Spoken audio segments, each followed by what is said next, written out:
আজকে রান্না হবে ছোলার ডালের বড়া আর আলু ভাজা, লঙ্কা ভাজা। ভাতটা পরে করব, কালকে আমাদের পাড়ায় শীতলা পুজো, তার জন্য পান্তা করে রাখতে হবে। বড়া ভাজা আর আলু ভাজাটা করে নিচ্ছি এখন। বড়াটা আগে ভেজে নেব। বাটার মধ্যে অল্প একটু কালো জিরে, একটু গুঁড়ো লঙ্কা, হলুদ আর একটু মিষ্টি দিয়েছি, পরিমাণ মতো নুন দিয়ে দিচ্ছি। এবার এটাকে আমি একটু ফেটিয়ে নেব।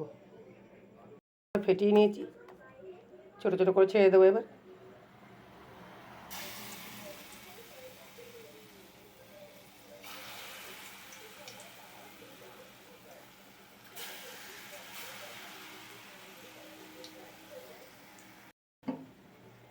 বড়াগুলোকে তুলে উল্টে দিচ্ছি।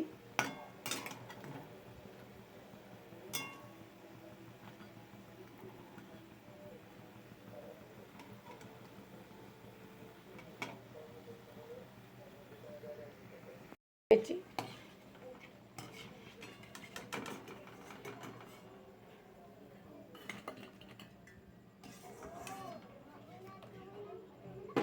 আলুটা ভাজা বসিয়ে দিচ্ছি এই তেলেতে।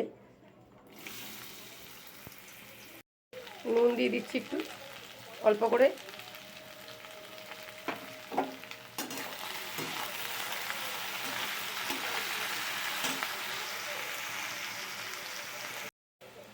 একটু হলুদ দিয়ে দিচ্ছি। ভালো করে নাড়াচাড়া দিয়ে নামিয়ে দেবো। দিয়ে দুটো লঙ্কা ভেজে নেব। আলু ভাজাটা হয়ে গেছে, নামিয়ে দিচ্ছি। কড়াইতেই আর একটু তেল দিয়ে দিচ্ছি।